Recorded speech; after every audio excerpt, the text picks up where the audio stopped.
जया श्री कृष्ण चैतन्य प्रभो नित्यानंद श्री अद्वैत गदाधर श्रीवासादि गौर भक्तवृंद। हरे कृष्णा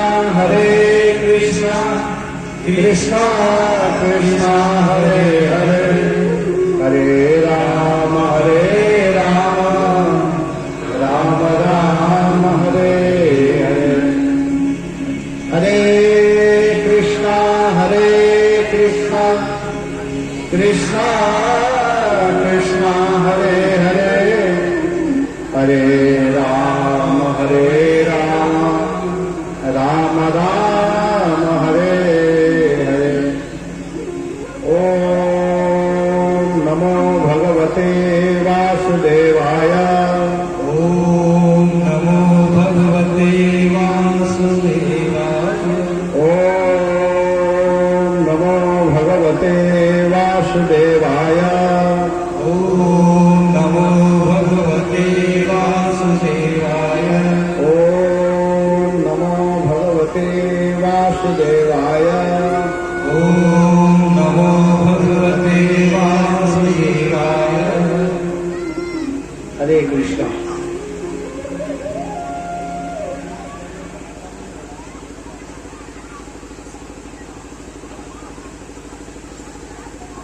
हरे कृष्णा। आप लोग विगत 5 दिन से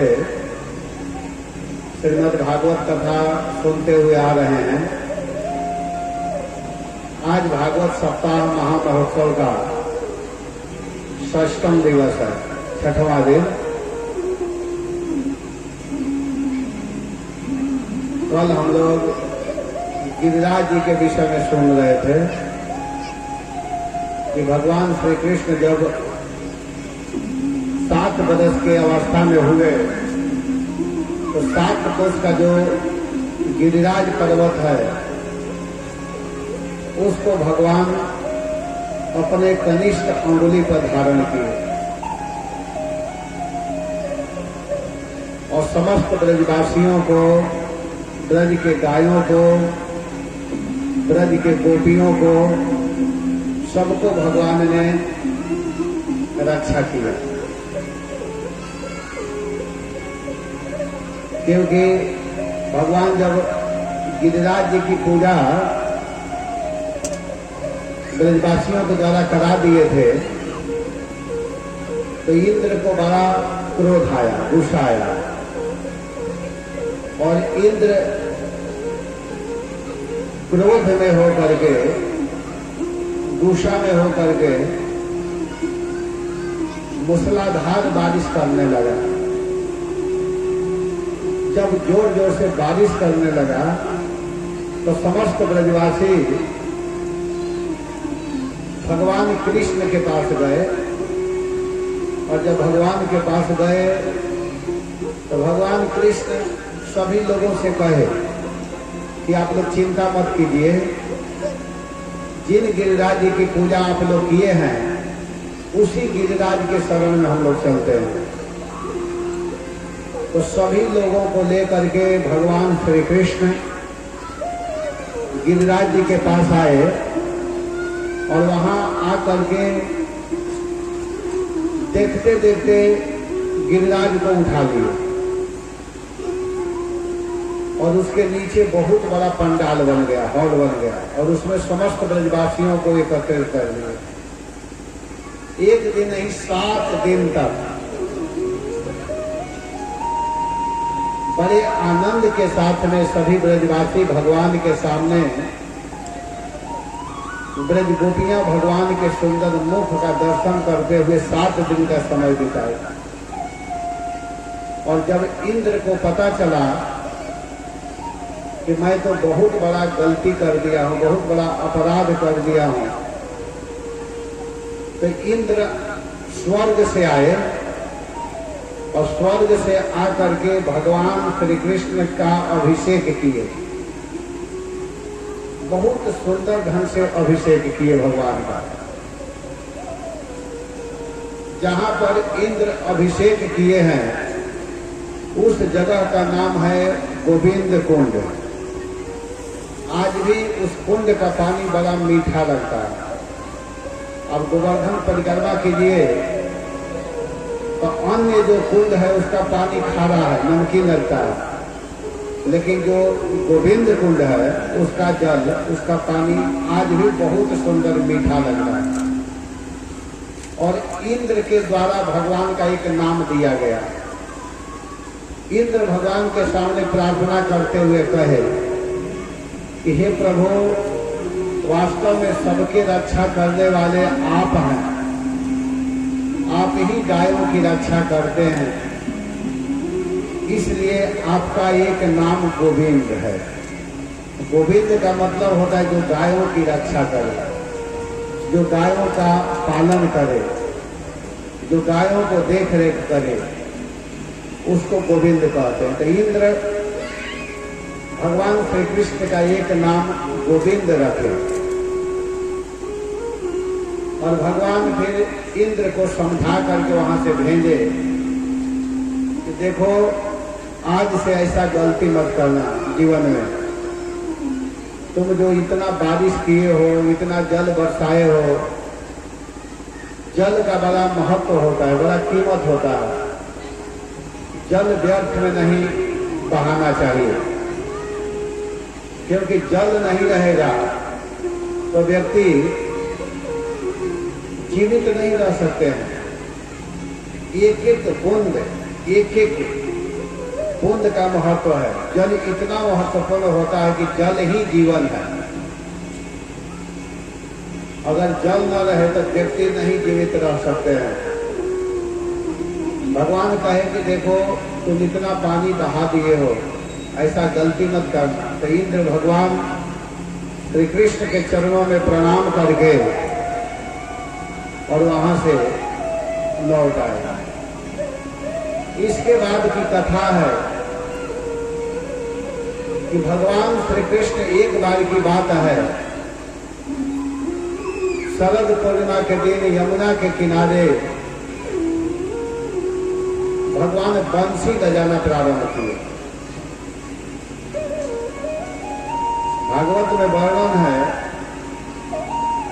कि भगवान अपि तारात्रि शरदो फुल्ल मल्लिका विच्छरंतो मनश्चक्रे योग मायाम उपाश्रितः।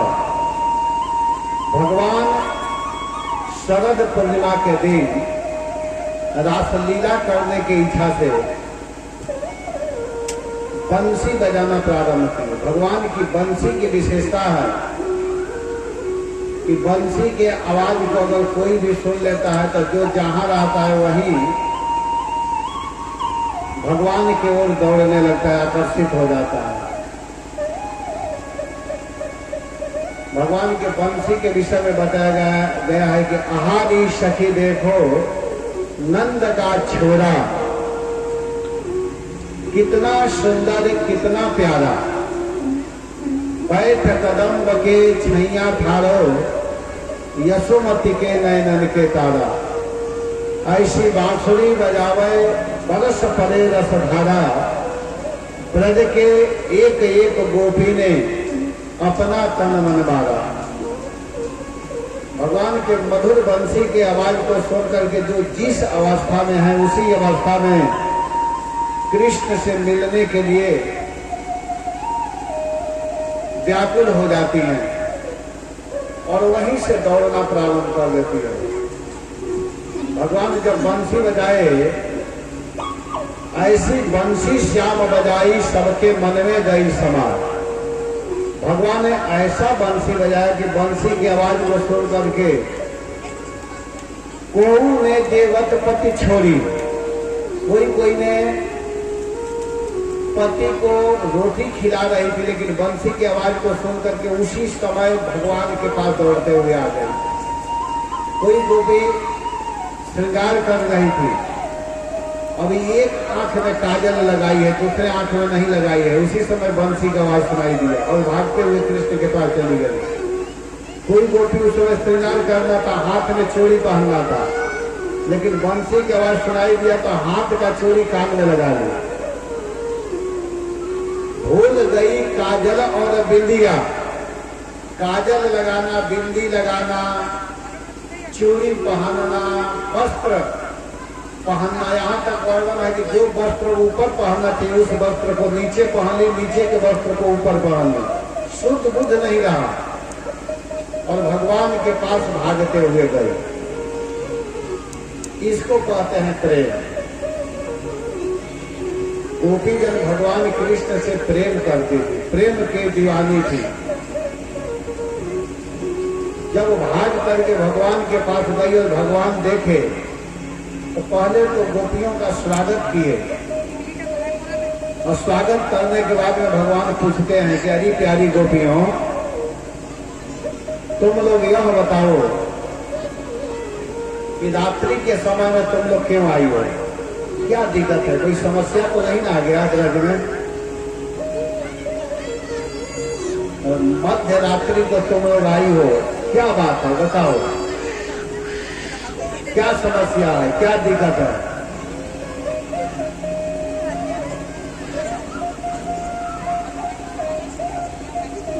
रात का समय है, आप लोग अपने घर जाओ, लौट जाओ। भगवान की बात सुनकर के गोपीजन कहते कि हम लोग लौटने के लिए नहीं आई हैं, हम लोग आपके साथ रहने के लिए आई हैं। भगवान कहते कि देखो, पतिव्रता स्त्री का कर्तव्य है, पतिव्रता स्त्री का धर्म है। हरे कृष्णा माता जी, हरि बोल, हरि बोल। आप लोग बात मत कीजिए, आप लोग जल्दी यहाँ से जाइए, बैठ जाइए।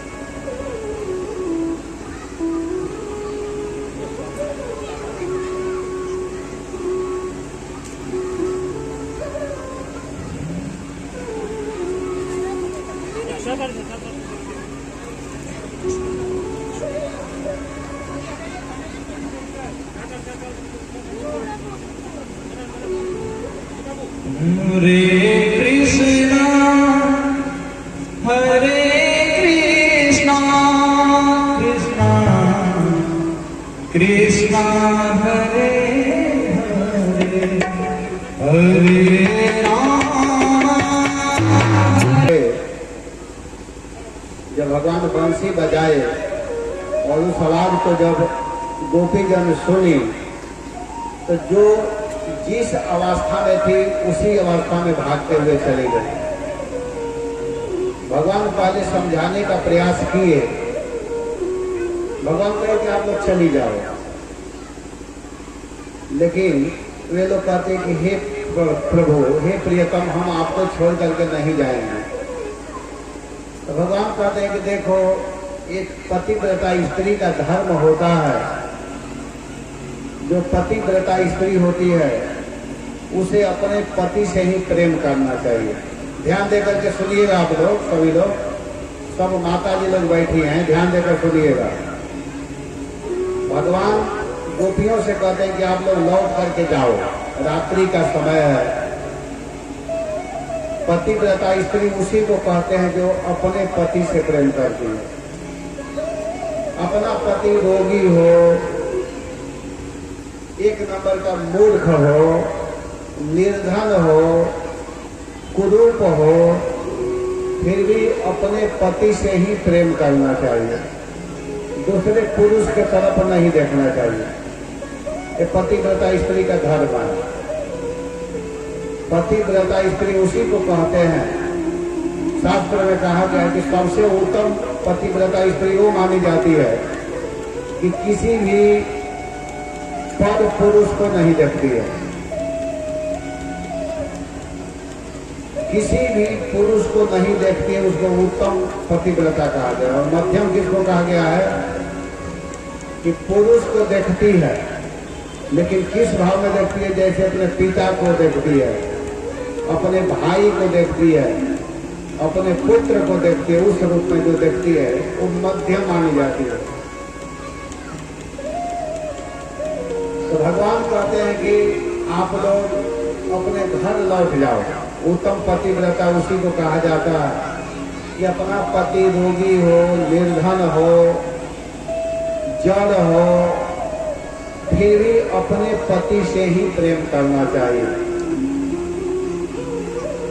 इतना सुन करके ब्रज की गोपियां कहती है कि हे प्रियतम, हे स्वामी, आपके प्रवचन को हम लोग बड़े ध्यान देकर के सुन रहे हैं, लेकिन हम लोग भी प्रवचन करना जानते हैं, क्या हम लोगों के प्रवचन को आप सुनेंगे? तो भगवान कहेंगे हाँ सुनाओ। सब गोपी लोग बोल रही है हम लोग भी कुछ कथा जानती हैं। आप लोग प्रवचन करना जानते हैं कि सुनना भी जानते हैं? तो भगवान कहेंगे नहीं नहीं, मैं सुनना भी जानता हूँ, बोलो। तो गोपीजन कहेंगे सुनिए ध्यान से। अब गोपीजन प्रवचन कर रही है भगवान के सामने। कहते हैं कि एक पतिव्रता स्त्री थी, वो केवल अपने पति से ही प्रेम करते थे। पति को खिला करके खाती थी, पति को सुला करके सोती थी। एक दिन क्या हुआ कि उसके पति विदेश जाने लगे, और जब विदेश जाने लगे तो पत्नी रोने लगी, कही कि आपको छोड़ करके मैं रह नहीं सकती हूँ, आप जा रहे हैं तो मैं कैसे रहूंगी? तो उसका पति कहा कि देखो मैं विदेश जा रहा हूँ, बहुत जरूरी काम है, जब तक मैं विदेश में रहूंगा तब तक के लिए मैं व्यवस्था करता हूँ। और वह पति अपना फोटो लाया और फोटो ला करके दे दिया और कहा कि इस फोटो की सेवा करना जब तक मैं विदेश में रहूंगा। इतना कह करके चला गया। वो पतिव्रता स्त्री अपने पति के फोटो की सेवा करती थी, उनको सुला करके सोती थी, फिर उनको जगाती थी, जो भोजन बनाती थी पहले अपने पति को खिलाती थी, तब खाती थी। एक दिन की बात है, अपने फोटो रूप पति की सेवा कर रही थी, उसी समय उसका पति आ गया। दरवाजा उस समय बंद था, तो पति आकर के दरवाजा खुलवा रहा है, दरवाजा खोलो मैं आ गया हूं। और उसकी पत्नी उस समय क्या कर रही थी कि अपने फोटो रूप पति की सेवा कर रही थी। तो गोपी जन पूछती है भगवान कृष्ण से कि हे स्वामी आप यह बताइए कि उस समय उस स्त्री को क्या करना चाहिए? अपने फोटो रूप पति की सेवा करना चाहिए कि दरवाजा खोलना चाहिए? तो भगवान कहे कि तुम लोगों को इतना भी समझ में नहीं आ रहा है, जब ओरिजिनल पति, जब असली पति आ गया तो फोटो की सेवा करने की क्या जरूरत है? इतना सुनते ही गोपीजन ताली बजाने लगी, कहे कि बस यही स्थिति हम लोगों का भी है कि जब तक आप असली पति नहीं मिले थे तब तक नकली की सेवा कर रही थी। वास्तविक पति तो प्रभु आप हैं, और आज आप मिल गए तो हम इस मरने वाले पति के फेरे में क्यों पड़ेंगे? वास्तविक पति आप हैं, आपको छोड़ करके हम लोग नहीं जाएंगे। भगवान इसी को सुनना चाह रहे थे, भगवान इसी को जानना चाह रहे थे। इसके बाद गोपियों के साथ में भगवान वृंदावन का दर्शन कराने लगे।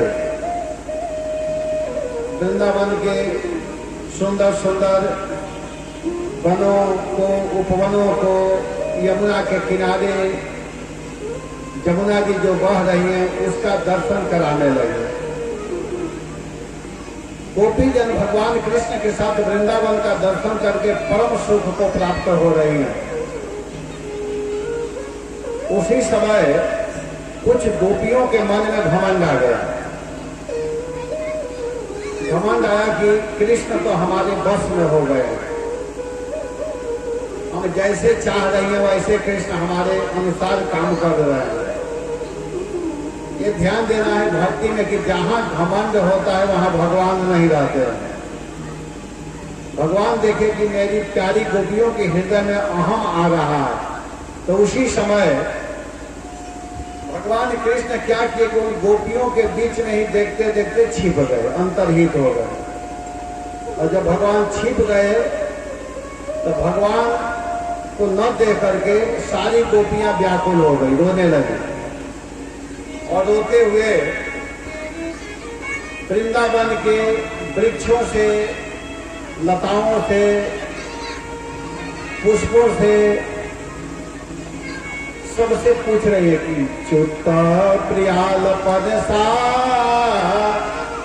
शन को विदार जम्बुआर करे।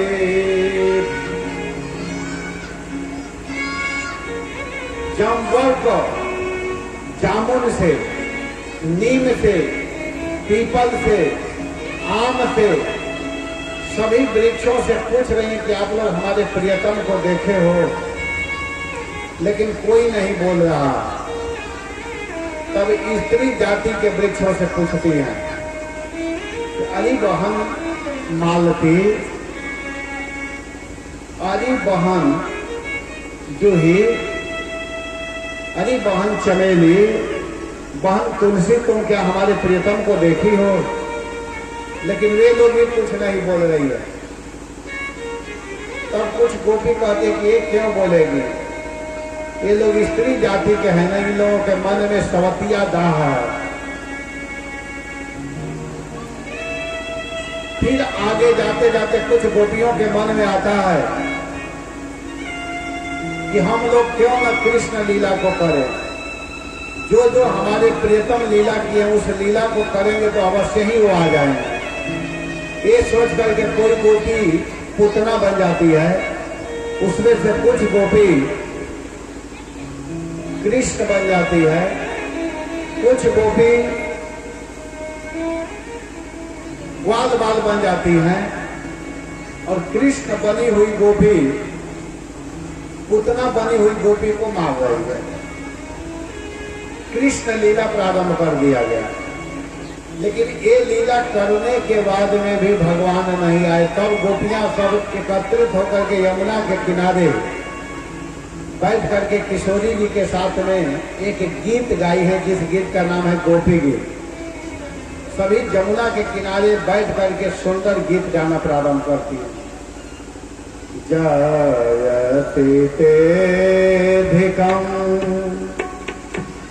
जन्मना प्रजा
जमुना के किनारे बैठ करके रोना प्रारंभ कर दिया और बहुत सुंदर गीत गाते। इसका अर्थ यह है कि हे श्याम सुंदर, आप जब से ब्रज में जन्म लिए हैं, इस ब्रज भूमि में जब से आप आए हैं, तब से इस ब्रज की महिमा बढ़ चुकी है। इतनी महिमा बढ़ गई है कि बैकुंठ में रहने वाली लक्ष्मी जी बैकुंठ को छोड़ करके ब्रजभूमि में निवास कर रही है। आपने बड़े बड़े असुरों से हम लोगों की रक्षा किया है। जमुना का जल दूषित हो चुका था कालिए के प्रभाव से, उससे आपने हमारी रक्षा किया। इतना ही नहीं, वृंदावन में आग लग गया था, दवानल से आपने रक्षा किया, सर्पों से हम लोगों की रक्षा किया। इंद्र बहुत भयंकर बारिश कर रहा था, उस जल से आपने रक्षा किया। हे प्रियतम, हम आपकी महिमा को कहां तक गाएं? आप हम लोगों को छोड़ करके कहां चले गए? इति गोप्य प्रगायन्त्य प्रलपन्त्यस्य चित्रधा रुरोदुः सुस्वरम राजन कृष्ण दर्शन लालसा। इस प्रकार गोपीगण जोर जोर से रोने लगे कि हे प्रियतम, आप हम लोगों को छोड़ करके कहां चले गए? इतने जोर से रोने लगी कि तासाम आविर्भव क्षौरी स्वयं मुखाम्बुजा पीताम्बर धर प्रवीण साक्षान मन मत।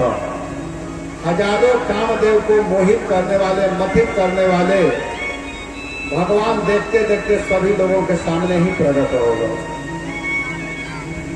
बहुत सुंदर रूप में भगवान प्रकट हुए, और जब प्रकट हुए तो भगवान क्या किए कि सब गोपियों के साथ में अब महारास करने के लिए तैयार हो गए।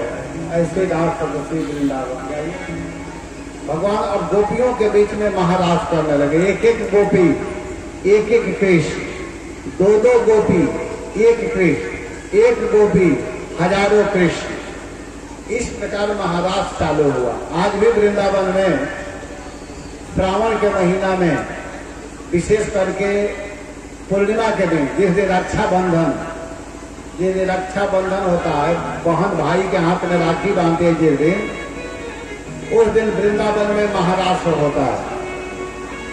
हम लोग बहुत लीला देखे हैं वृंदावन, बहुत आनंद आता है।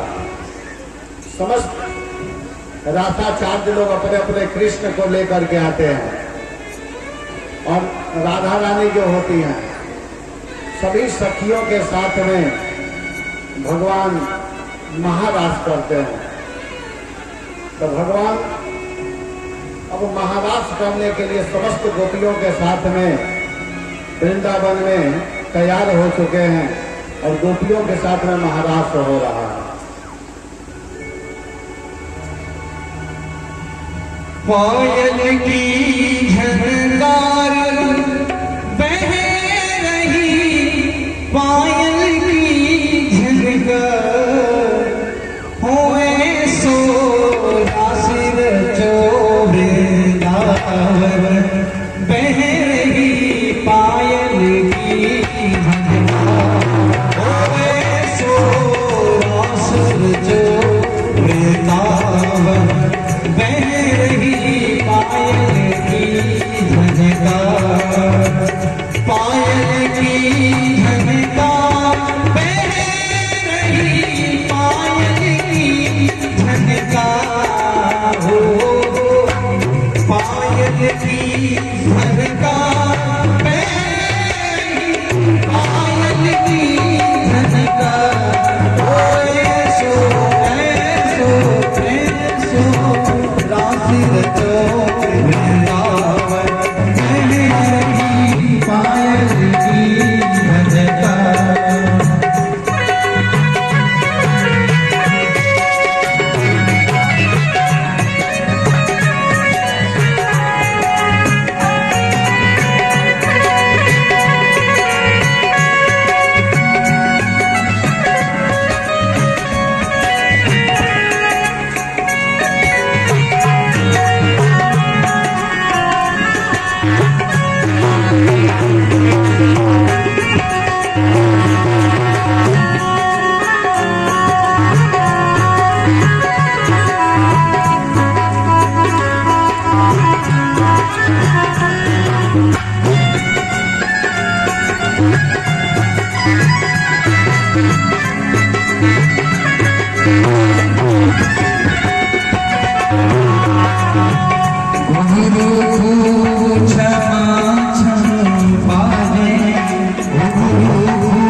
ऐसो रास रचो वृंदावन है रही पायल की झनका। भगवान जब रास कर रहे थे महारास, तो ऐसे नृत्य किया जा रहा था, ऐसे नाच रहे थे कि पैर को कभी आगे बढ़ाते थे कभी पीछे, और उनके साथ में गोपी जन भी नाच रही थी। उस दृश्य को देखने के लिए देवता लोग भी आ गए थे अपने अपने पत्नी के साथ में। आकाश में देवताओं की स्त्रियां देख करके मचल रही हैं रात में भाग लेने के लिए। और यह शरद पूर्णिमा की रात्रि 6 महीना की रात्रि हो गई। इसके बाद भगवान समस्त गोपियों से कहे कि अब तुम लोग अपने अपने घर जाओ। तो भगवान के कहने पर उस दिन गोपी लोग अपने घर लौट आए। सुखदेव गोस्वामी महाराज कहते हैं, जो व्यक्ति इस प्रसंग को सुनता है, विक्रीडितम ब्रजबधुम वेदिदम च विष्णु श्रद्धान्वितान सूर्याद तवर्णयेद्यः भक्तिम पराम भगवती प्रतिलभ्य कामः हृदरोग्यमास्व पहिनोत्य चिरेण धीरः। करें कि अगर कोई व्यक्ति इस दिव्य महारास प्रसंग को सुनता है, उसके हृदय के काम विकार समाप्त हो जाते हैं। जो अनेक प्रकार की जो मन में कामना होती है, जो मन में विकार होते हैं, वो सारे विकार समाप्त होकर के कृष्ण प्रेम प्राप्त होने लगता है। तो भगवान ने गोपियों को परम सुख, परम आनंद प्रदान किया। इस तरह महारास का प्रसंग पूर्ण होता है। और आगे चल करके एक दिन की बात है, भगवान कृष्ण के पास जाकर के नारद जी कहते हैं कि प्रभु, मैं अब दुष्ट कंस को जीवित देखना नहीं चाहता।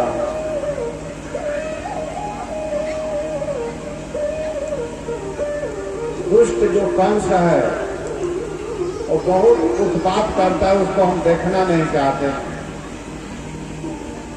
और इतना कह करके नारद जी कंस के पास गए और कंस के पास जाकर के कहते हैं कि कंस, तुमको पता है तुम जितने योद्धाओं को, जितने अपने मंत्रियों को, वीरों को यहाँ से भेजते हो ब्रज में, वो एक भी लौट करके नहीं आते हैं। तुमको पता है वो लोग क्या हो रहे हैं, कहाँ जा रहे हैं? तो कंस कहता है कि हाँ, नंद का लड़का है, उसके द्वारा वे लोग मारे जा रहे हैं। तो नारद जी कहते हैं कि वो नंद का लड़का नहीं है, जिसको तुम नंद का लड़का समझ रहे हो, वो वसुदेव का लड़का है, देवकी का 8वां गर्भ है। जिसको तुम समझ रहे हो कि देवकी के 8वां संतान कन्या है, तो कन्या नहीं है, वही है जो नंद के घर में रह रहा। इतना सुनते ही कंस अच्छा, और इतना कहने के बाद में कंस अपने मंत्री अक्रूर जी को भेजा, और अक्रूर जी को भेज करके कहता है कि आप कृष्ण बलराम को ले करके आइए, सोने के रथ को ले जाइए, और इस सोने के रथ में कृष्ण बलराम को बैठा करके लाइए, और समस्त ब्रजवासियों को, विशेष करके नंद बाबा को आप बताइए कि कंस बहुत बड़ा उत्सव करने जा रहे हैं, सभी लोगों को बुलाए हैं। लेकिन मैं उत्सव नहीं कर रहा हूं, मेरा एक ही उद्देश्य है, कृष्ण बलराम का वध करना।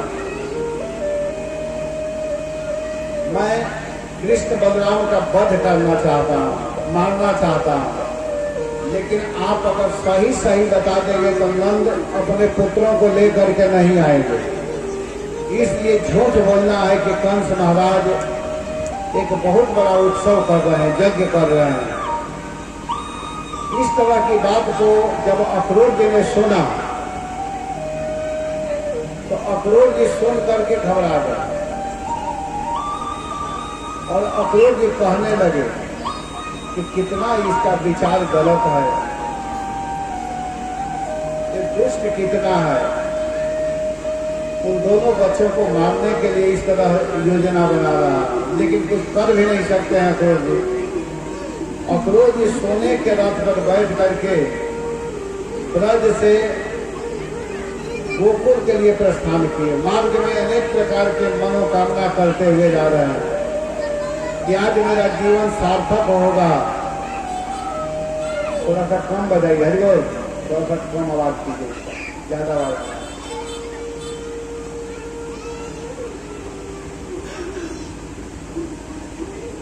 अक्रूर जी रास्ते में जा रहे हैं, और रास्ते में जाते हुए मन में अनेक प्रकार की कामना कर रहे हैं कि आज मेरा कितना अहोभाग्य है कि आज मैं श्री कृष्ण के मुख कमल का दर्शन करूंगा। द्रक्षामि नूनम सुकपोल नासिकम स्मितावलोका गणकुंज लोचना, भगवान के अरुण नेत्र का दर्शन करूंगा, भगवान के सुंदर मुख कमल का मैं दर्शन करूंगा। मेरा कितना अहोभाग्य होगा जो कि आज मैं परमानंद भगवान कृष्ण को देखूंगा। बहुत दिन से मैं भगवान का दर्शन नहीं कर रहा हूं, आज मेरा जीवन सार्थक होगा। ये सोचते हुए अक्रूर जी जा रहे हैं, और जब गोकुल में गए तो उस समय शाम हो चुका था। कृष्ण और बलराम दोनों भाई हाथ में रस्सी लिए हुए गाय दुहाने के लिए जा रहे हैं, और उसी समय अक्रूर जी को जब देखे दोनों भाई, तो दोनों भाई पकड़ करके अक्रूर जी को अपने घर लेकर के आ गया, और घर ला करके सुंदर पलंग पर बैठा करके उनके चरणों में बैठ करके समाचार पूछते हैं कि चाचा जी आप यह बताइए कि मथुरा का क्या हालचाल है, क्या समाचार है, मेरे माता पिता ठीक है ना, देवकी वसुदेव। इतना पूछने के बाद में तुरंत कृष्ण कहते हैं कि चाचा जी मैं क्या पूछूं, जब तक दुष्ट कंस जीवित रहेगा तब तक माता पिता कैसे ठीक रहेंगे। अच्छा चाचा जी आप यह बताइए कि आप कैसे आए हैं, आपके आने का क्या कारण है, बहुत दिन के बाद आप आए। इतना सुनते ही अक्रूर जी बिल्कुल सही सही बता दिए कि अरे बेटा मुझको कंस भेजा है तुम लोगों को लाने के लिए, वो तुम दोनों का वध करना चाहता है, लेकिन झूठ बोल करके भेजा है। कहा है कि ब्रज में जाकर के नंद आदि से बताना कि कंस उत्सव कर रहे हैं। इतना सुनते ही भगवान तुरंत अक्रूर जी के मुख पर अपना हाथ रखते हुए कहे चाचा जी बस बस बस बस बस, जो बात आप हमसे कह रहे हैं ये बात पिताजी से मत कहिएगा, बाबा से मत कहिएगा, नंद बाबा से, नहीं तो वो हम लोगों को जाने नहीं देंगे। नंद बाबा से वही बात कहना जिसे कंस कह करके भेजा है। देखिए जब भगवान कहे तो अक्रूर जी यहाँ मानने के लिए तैयार हो गए। शास्त्र में कहा गया कि अगर गुरु कुछ बात को कह रहे हैं, माता पिता कह रहे हैं, भगवान कह रहे हैं, तो इसको मानना चाहिए। मातु पिता गुरु प्रभु के बाने, मातु पिता गुरु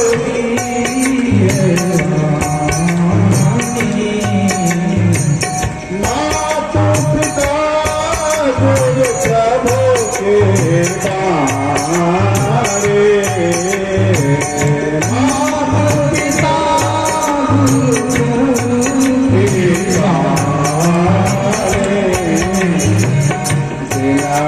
विचार करो शुभ जाने, विचार करो शुभ जाने, विचार करो शुभ जाने। माता के बात को, पिता के बात को, गुरु के बात को और भगवान के बात को बिना विचार किए मान लेना चाहिए। बिना हो विचार करहु शुभ जाने, बिना विचार किए मानना चाहिए। अक्रूर जी ने देखा कि यहाँ तो स्वयं भगवान कह रहे हैं, तो भगवान के बात मानने में ही लाभ है। उसी समय नंद बाबा आ गए, और जब नंद बाबा आए तो नंद बाबा अक्रूर जी से पूछे कि भाई अक्रूर, तुम बहुत दिन के बाद आए हो, बताओ मथुरा का क्या हाल चाल है? सब ठीक ठाक है ना? आने का क्या प्रयोजन है? आने का क्या कारण है, बताओ। तो इतना सुन करके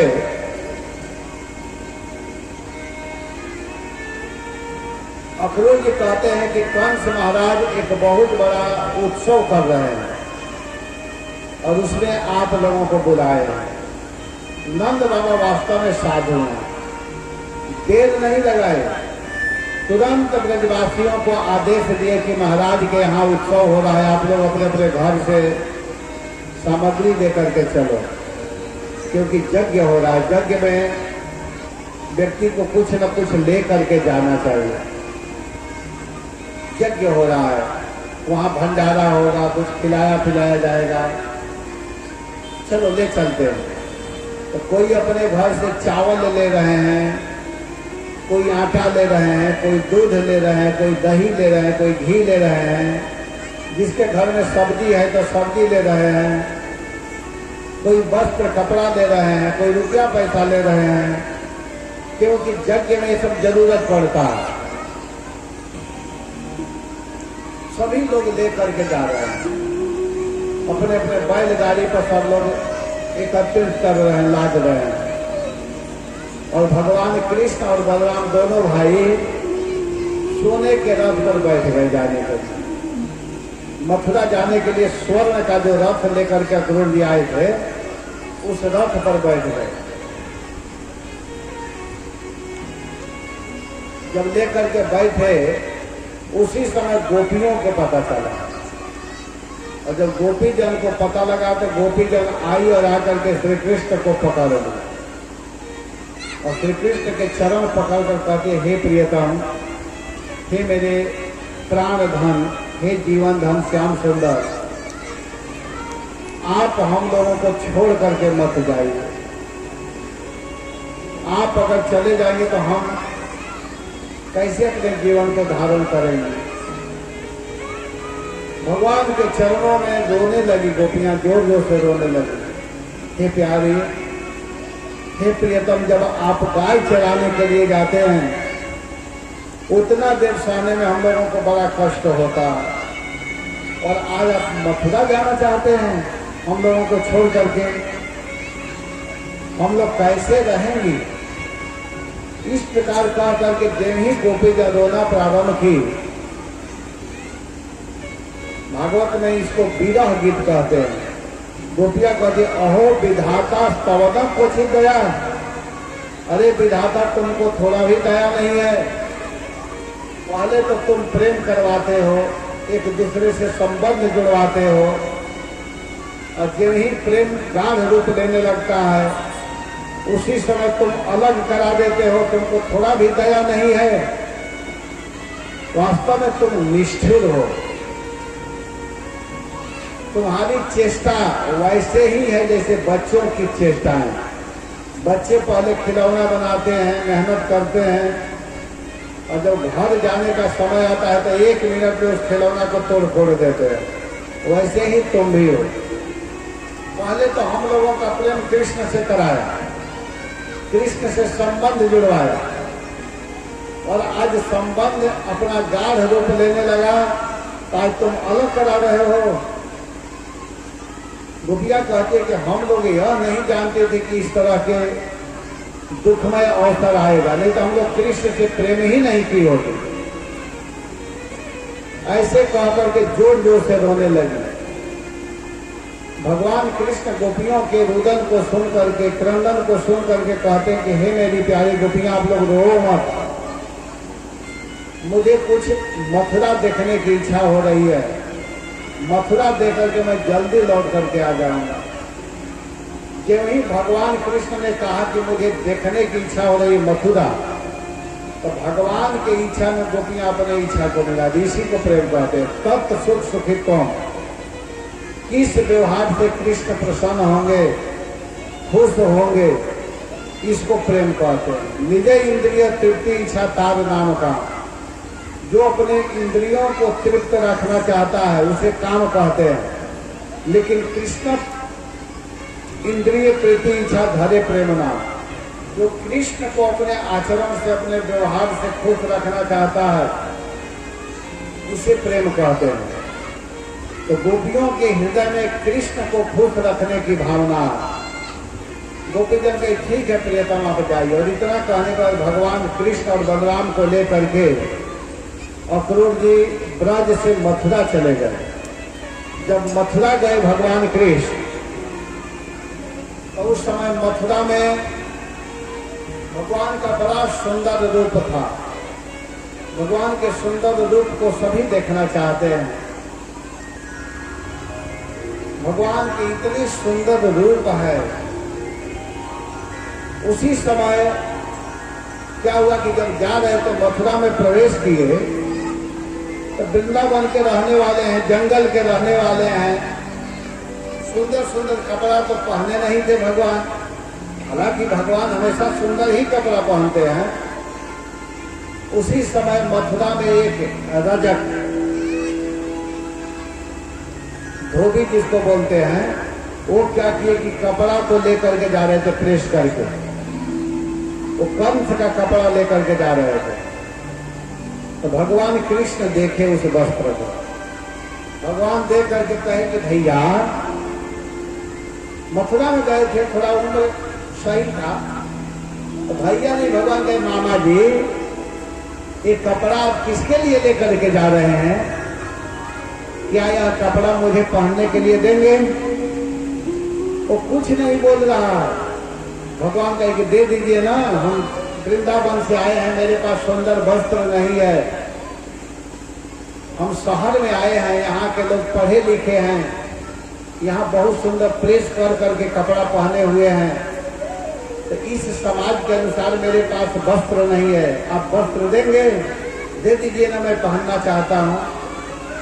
बड़े प्रेम से भगवान बोल रहे हैं। लेकिन वो क्या कहा कि तुम अपना मुख नहीं देख रहे हो, कपड़ा दोगे?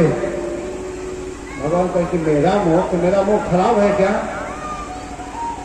मेरे मुख को तो सारा दुनिया देखना चाहता है। मैं इतना सुंदर हूं कि मेरे मुंह को सभी लोग देखना चाहते हैं। क्या हो गया है? आप दे दो ना। तो अपना मुख नहीं देख रहे, कपड़ा पहनो। खींच करके भगवान एक तमाचा लगाया उसके गाल पर। उस समय भगवान का उम्र 11 बरस हो रहा था। 11 साल के कृष्ण थे। और जब ही मारे उसका प्राण पखेरु में उड़ गया और मृत्यु को प्राप्त हो गया। और वस्त्र लेकर के भगवान पहने, बहुत सुंदर कपड़ा था, पीला वस्त्र। ये ध्यान दीजिएगा, जो वस्त्र था वो पहना हुआ नहीं था, अभी नया कपड़ा था। ये नहीं कि कंस पहन लिया था उस कपड़ा को भगवान पहने में, नहीं, बिल्कुल न्यू कपड़ा सिलाई हुआ था, उसको धो करके लेकर के जा रहा था। तो भगवान उस वस्त्र को जब पहनने के लिए चले तो इतना विशाल कपड़ा था कंस का, तो उसमें कृष्ण क्या 10-15 बच्चे प्रवेश कर गए, इतना बड़ा बड़ा कपड़ा था। भगवान कह अरे यार ये तो गड़बड़ है, कपड़ा तो सुंदर मिल गया लेकिन साइज का नहीं मिला, अब इसको क्या किया जाए। तब तक देखते हैं कि एक दर्जी जो सिलाई करता है वो दिखाई दिया। तो भगवान उसके पास गए और जाकर कहे कि भैया इस कपड़ा को तुम सही कर दोगे, हम लोगों में सही सेटिंग नहीं हो पा रहा है। तो कहा कि हाँ आप दीजिए, जरूर कर दो। देख लिया था कि एक टमाटर था उसके मृत्यु हो गई थी। तो कहा कि हाँ हाँ मैं बता दूंगा आपके लायक। और कपड़ा लिया, तुरंत सिलाई करना चालू किया और सीख करके बहुत सुंदर वस्त्र बना करके कृष्ण को दे दिया। भगवान पहन लिए। भगवान कृष्ण पीला वस्त्र पहने, पीत वस्त्र। सांवले व्यक्ति में पीला वस्त्र बहुत अच्छा लगता है। और बलराम जी जो थे वो नीला वस्त्र पहन लिए। दोनों भाई अब आगे बढ़े, कपड़ा तो पहन लिए। तब तक क्या हुआ, एक माली फूल के माला लेकर के जा रहा था कंस के लिए। उसको भगवान देखे तो कहे कि भैया तुम माला हमको पहनाओगे। वो भी कहा कि हाँ जरूर मैं आपको पहनाऊंगा।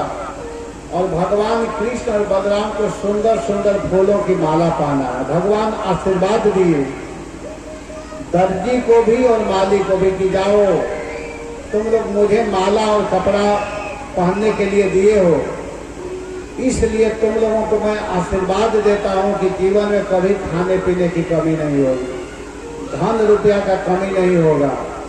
आज भी वृंदावन में जाकर के देखिए, ब्रज में दर्जी और माली बहुत धनी है। हम लोगों का जो घर है वृंदावन में, मकान है, वो मालियों का जमीन है।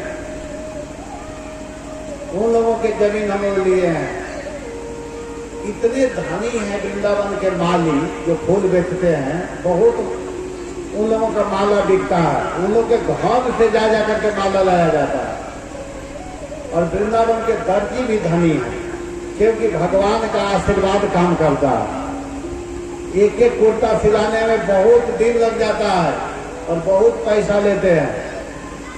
एक एक कुर्ता का सिलाई बहुत है, वो भगवान का आशीर्वाद काम करता है। बगलबंदी सिलवाने जाइए तो बहुत पैसा लेते हैं और कहते हैं कि अभी नहीं मिलेगा महाराज, कब चाहिए आप पहले बताओ। हम लोग कहते हैं कि 10 दिन में मिल जाएगा, तो नहीं, हमारे पास समय नहीं है, इतना जल्दी नहीं मिलेगा। हम लोग कहते ठीक है भैया, जब देना है दे देना, ले लो। वो लोग इतने धनी हैं। क्यों धनी है? क्योंकि भगवान कृष्ण का आशीर्वाद काम करता है। यहाँ ध्यान देना आप लोग, मैं रोज इसी बात को समझाने का प्रयास कर रहा हूं कि भगवान के लिए अगर आप कोई भी काम करेंगे तो भगवान उसके बदले में आपको कुछ न कुछ देंगे। देखिए वो दर्जी क्या किया बेचारा, तो सिलाई कर दिया। माली क्या किया, एक माला पहना दिया। इतना ही करने से भगवान उसके उस कृत्य को देख लिए, कर्म को देख लिए, उसको कमी नहीं होने दिए। इसीलिए हम लोगों के पास जो भी गुण है, जो भी कला है, तो उस कला को कृष्ण के लिए प्रस्तुत करना चाहिए। अगर किसी को पेंट करने आता है तो कभी कभी जाकर के मंदिर में पेंट कर देना चाहिए, फ्री में, पैसा नहीं लेना चाहिए। अगर किसी को सिलाई करने आता है तो कभी कभी भगवान के लिए सुंदर वस्त्र बनाना चाहिए। किसी को सुंदर भोजन बनाने आता है तो कभी का रोज भगवान के लिए भोग बनाना चाहिए, भोजन तैयार करना चाहिए। किसी को पढ़ने आता है तो भगवान के सामने बैठ करके सुंदर सुंदर श्लोक पढ़ना चाहिए। किसी को सुंदर संगीत गाने आता है तो भगवान के सामने बैठ करके भगवान के लिए सुंदर मधुर संगीत सुनाना चाहिए। जैसे यहाँ के आज कलाकार आए थे गाने के लिए, उनके हृदय में उत्साह था कि हम प्रभु के लिए कुछ भजन सुनाएंगे। ऐसा होना चाहिए। वो बेचारा उत्साह में आकर के अपने बच्ची को लेकर के अपने खुद आकर के भगवान के लिए गाना, ये बहुत बड़ा सेवा है। भगवान इसको देखते हैं, व्यक्ति देखे या ना देखे, प्रभु देखते हैं। भगवान इसी से तो खुश होते हैं। अगर अपने पास गुण है, अपने पास विद्या है, अपने पास कला है, तो भगवान को रिझाना चाहिए। लोग क्या कहेंगे इसके फेरे में नहीं पड़ना है। संसार वाले किसी भी तरह व्यक्ति को जीने नहीं देते हैं। संसार के लोग अच्छे नहीं होते हैं, ये ध्यान देना। अपने को भगवान को प्रसन्न करना है, संसार वालों को प्रसन्न नहीं करना है। संसार वालों को कोई प्रसन्न कर ही नहीं सकता, चाह करके भी नहीं कर पाएगा, कहीं ना कहीं कमी निकाल ही देगा। एक बार शंकर जी और पार्वती जी दोनों जा रहे थे, सुनिएगा ध्यान से। तो शंकर और पार्वती जा रहे थे दोनों। शंकर जी का सवारी क्या है बताइए, आप लोग को मालूम है ना? शंकर जी का साधन क्या है? कार है कि मोटरसाइकिल है? बताइए।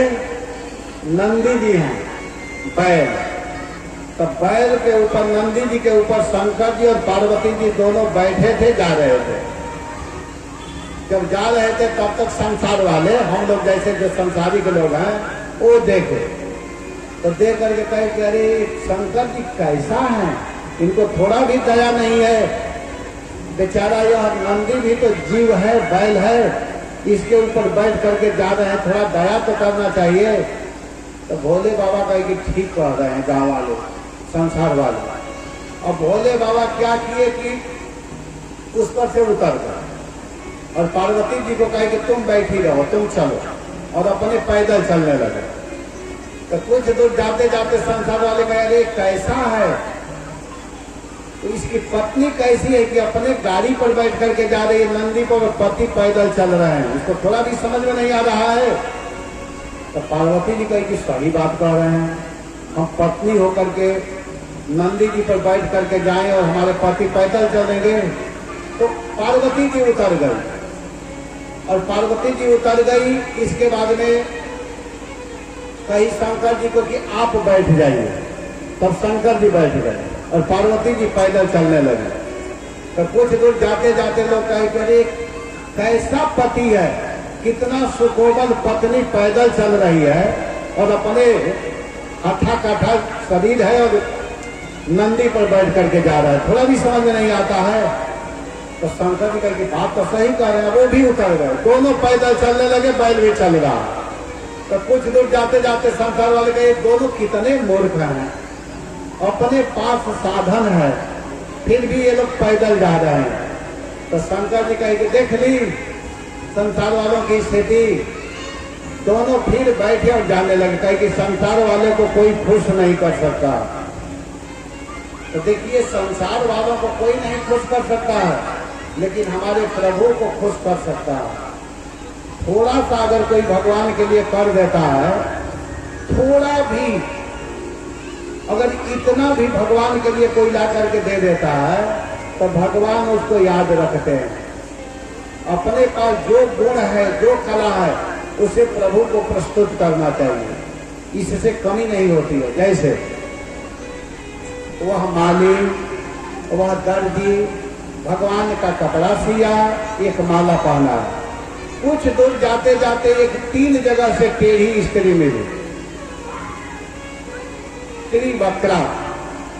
वो हाथ में चंदन लेकर के थाली में जा रही थी। तो भगवान देखे वो 3 जगह से टेढ़ी थी। भगवान देख करके कहते अरे सुंदरी, जो 3 जगह से टेढ़ी है उसको भगवान सुंदरी कह रहे हैं।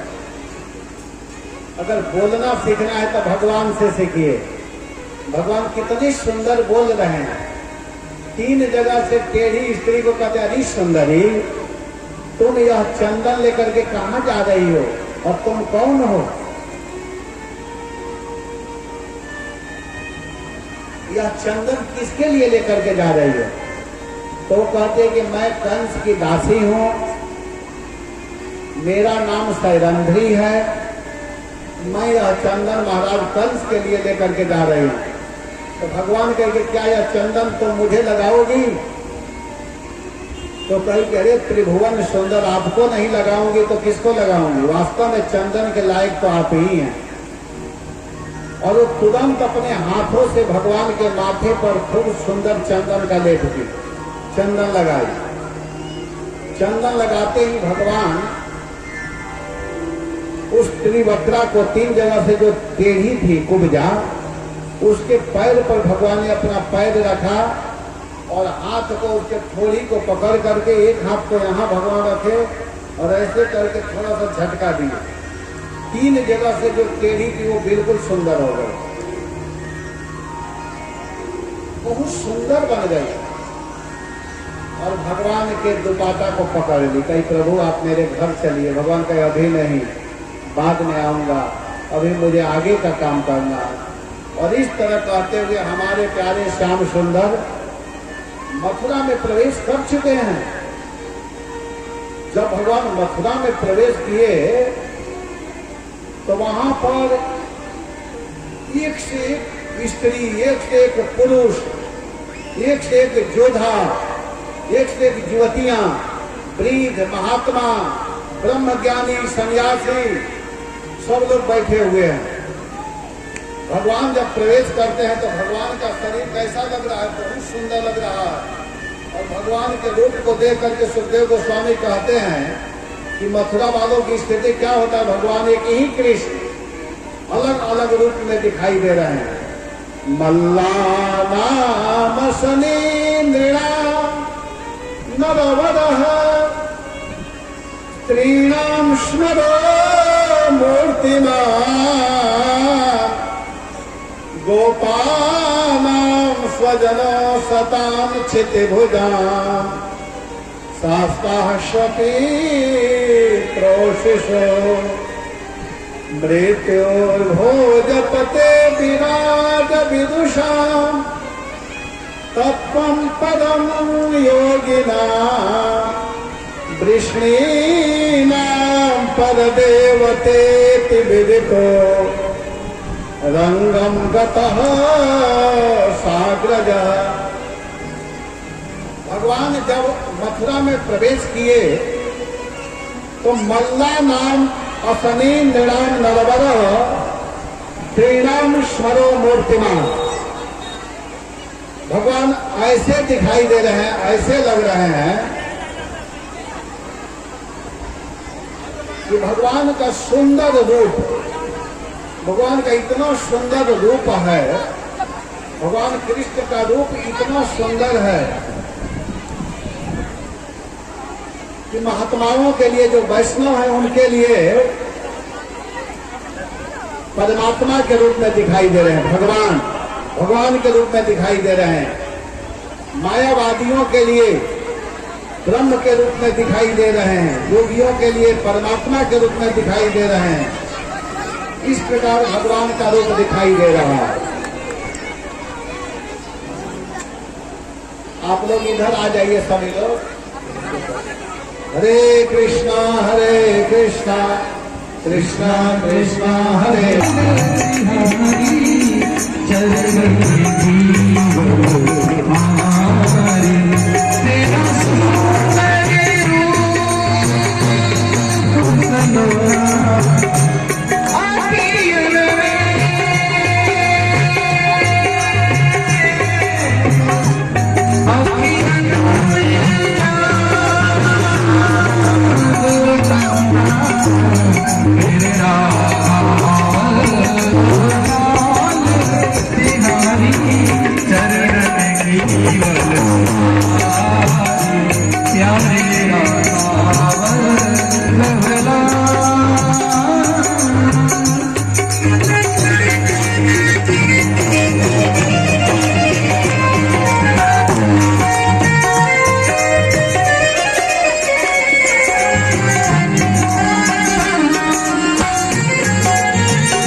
तो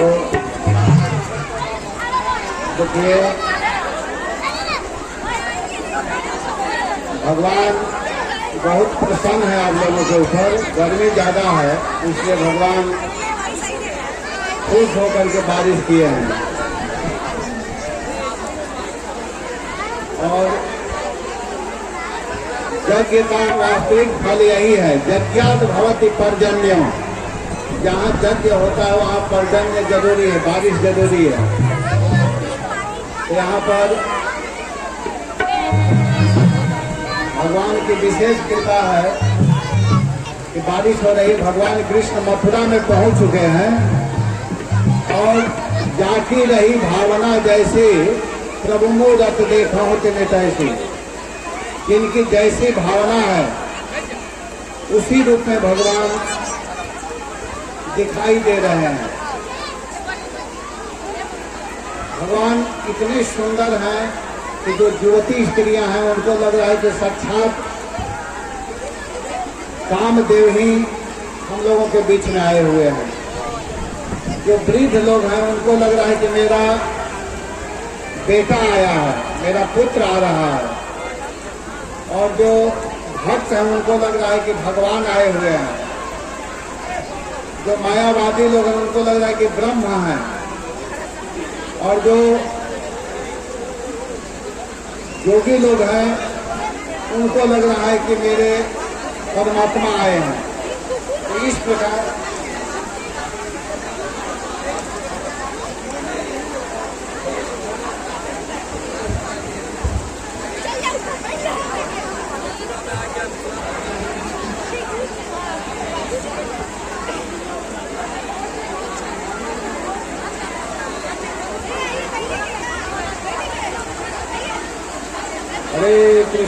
हरे कृष्णा कृष्णा कृष्णा हरे हरे राम राम राम हरे हरे।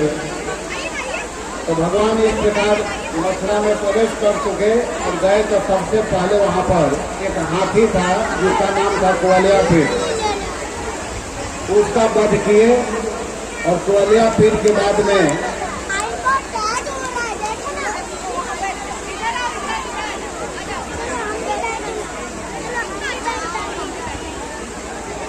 जब कुआलिया पीर का वध भगवान कर लिए, इसके बाद में उसके जो पहलवान लोग थे चारुण मुष्टिक, चारुण का वध भगवान श्री कृष्ण ने किया और मुष्टिक का वध बलराम जी किए। इसी तरह गौद तोहर आदि जो पहलवान थे उनका वध भगवान किए। और अंत में भगवान देखते देखते रंगमंच के ऊपर प्रवेश किए और रंगमंच के ऊपर जाकर के भगवान ने कंस का वध किया। और जब भगवान कंस का वध कर दिए, इसके बाद में सबसे पहले भगवान जेल में जाकर के नाना उग्रसेन को जेल से निकाले और फिर अपने माता पिता को जेल से निकालते हैं।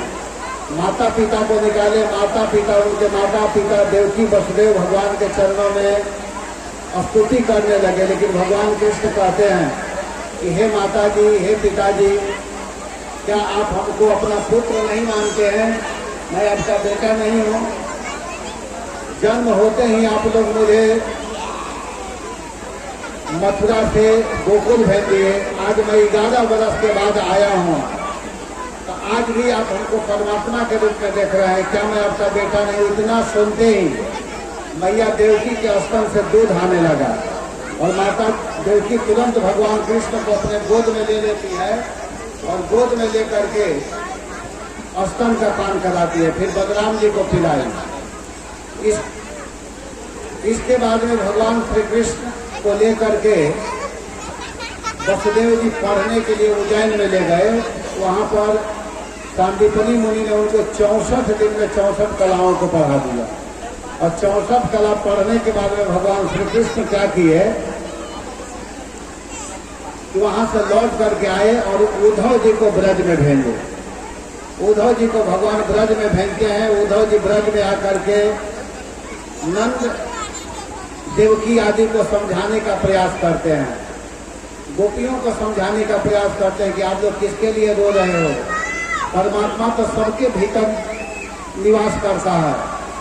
उसका कोई माता है न कोई पिता है, वो निर्गुण निराकार निर्विशेष है।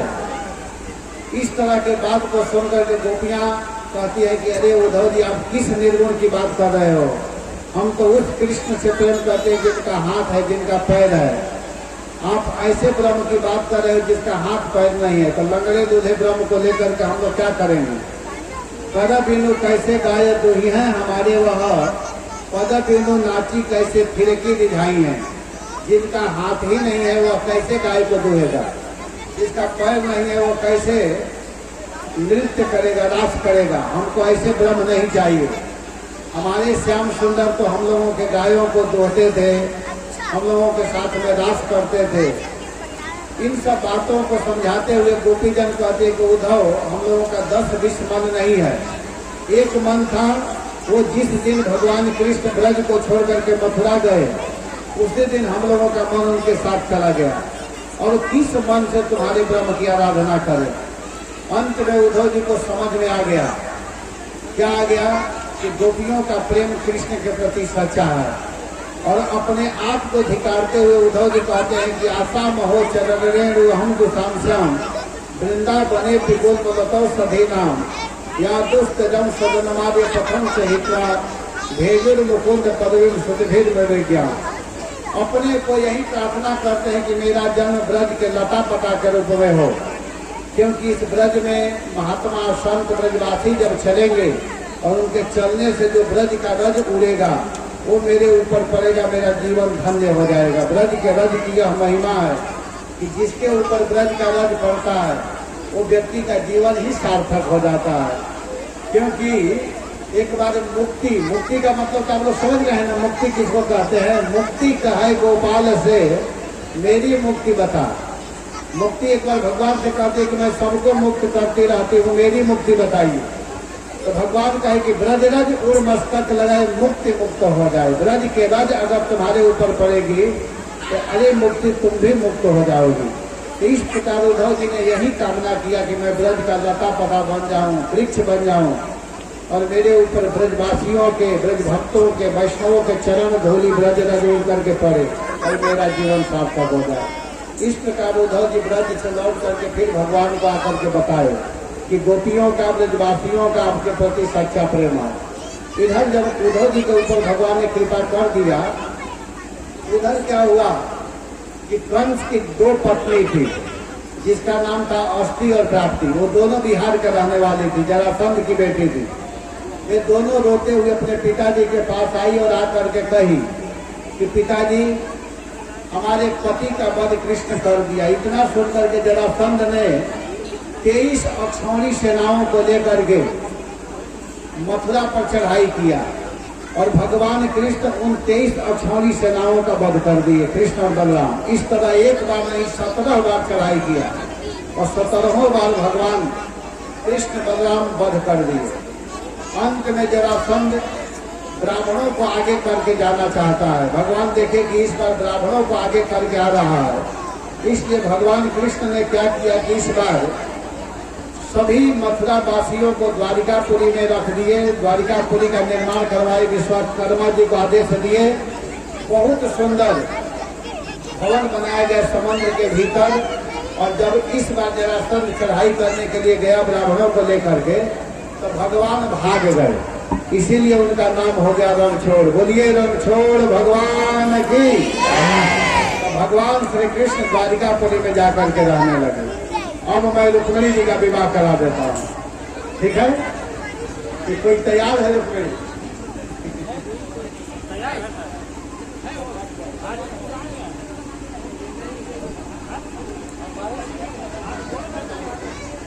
देखिए, आज रुक्मिणी जी का विवाह होने वाला है। तो विवाह में तो प्रतीक्षा करना पड़ता है ना। कभी कभी बारिश भी होती है, लोग बड़े तैयारी के साथ में विवाह देखना चाहते हैं। भगवान अपने विवाह के लिए मौसम बहुत सुंदर बना दिए हैं। आप तो घबराइएगा मत, भगवान का विवाह होने वाला है। लेकिन भगवान कृष्ण के विवाह से पहले क्या बलराम जी का विवाह करवाऊं कि छोड़ दो उनको, ब्रह्मचारी रहने दो?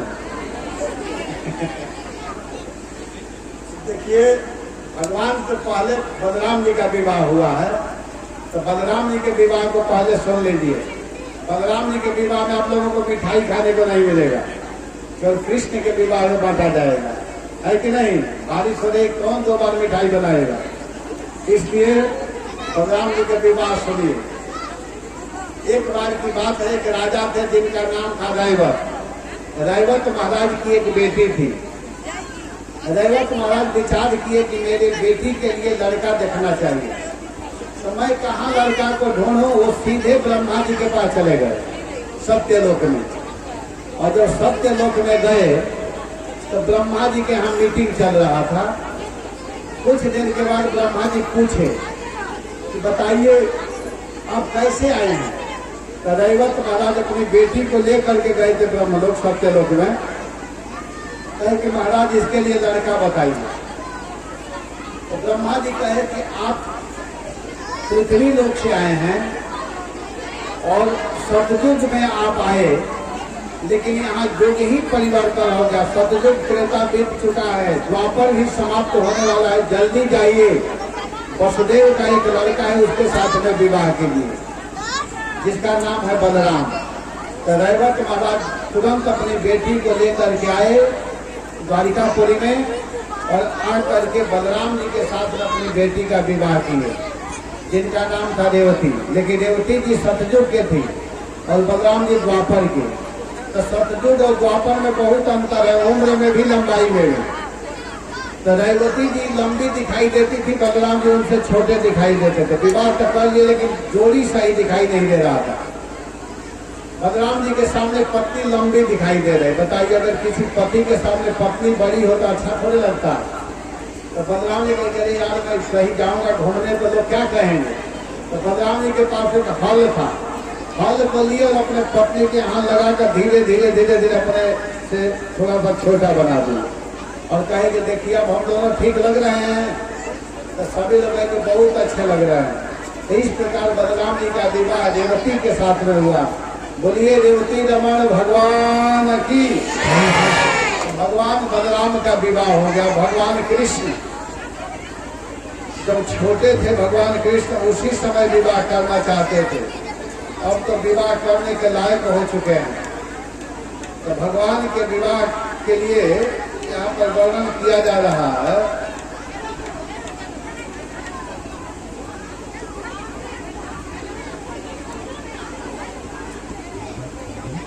सभी भक्तजन कुर्सियों पे बैठे जाकर बारिश मत हो चुकी है। जय जय श्री राधे राधे। सभी भक्तजन कुर्सियों पर बैठ जाए जो खड़े हैं। जय जय श्री राधे राधे।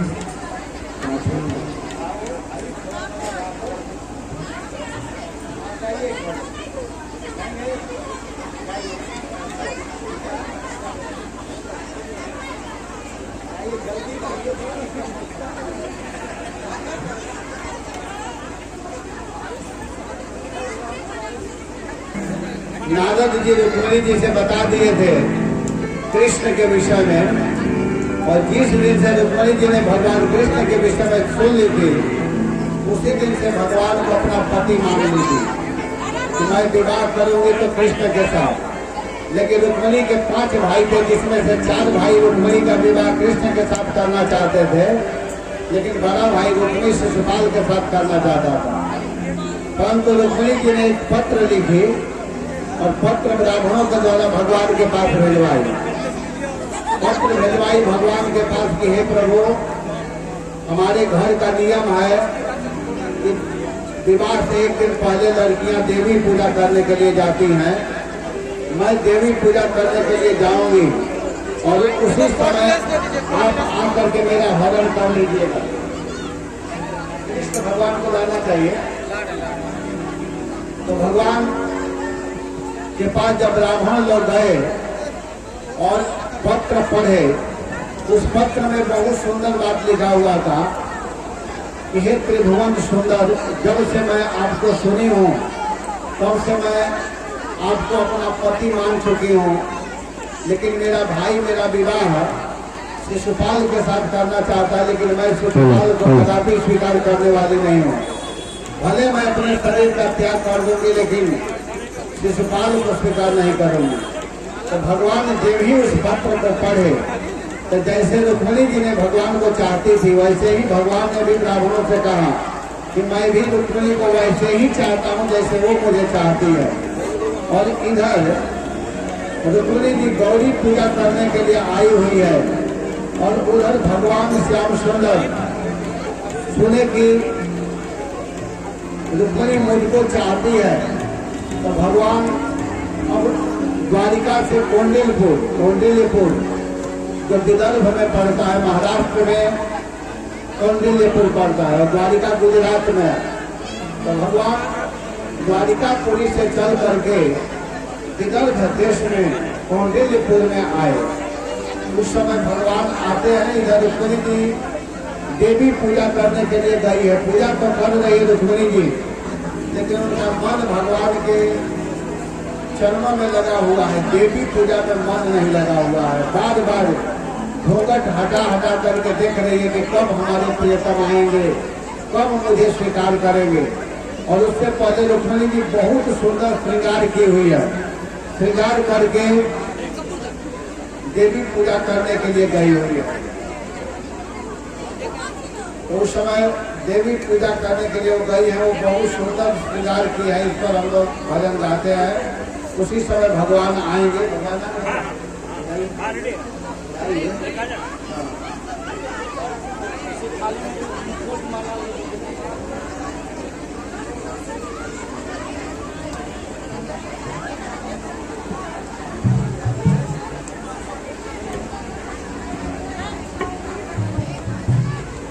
दे दीजिए, ठीक है, पूजा कराइए आप।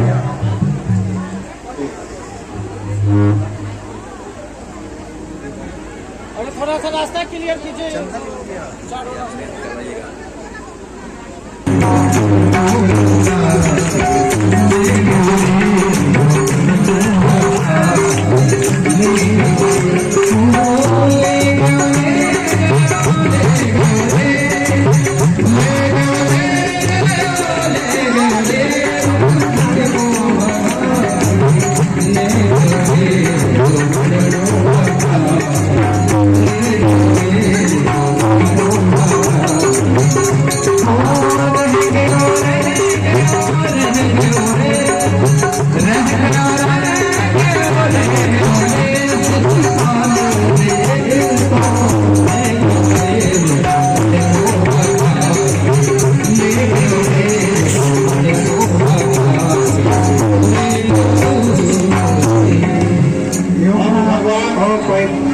रुक्मिणी जी को भगा करके द्वारिकापुरी में ले गए और ले जाकर के अपने माता पिता के सामने, ऐसा नहीं कि अकेले ले गए और विवाह कर लिए। देखिए इतने लोग खड़े हैं, सबके सामने करेंगे विवाह, अकेले नहीं करेंगे। द्वारिकापुरी में ले गए और ले जाकर के विवाह किए। पंडित जी को बुलाया गया, यहाँ भी पंडित जी आए हैं। अब देखिए कैसे विवाह होगा।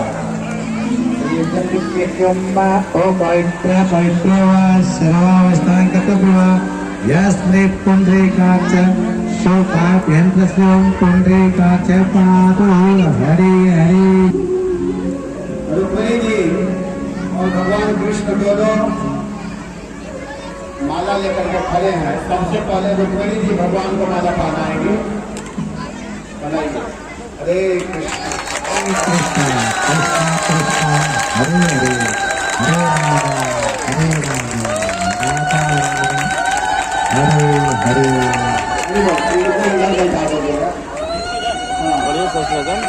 बोलिए सर, बोलिए बोलिए ना। हरि ओम।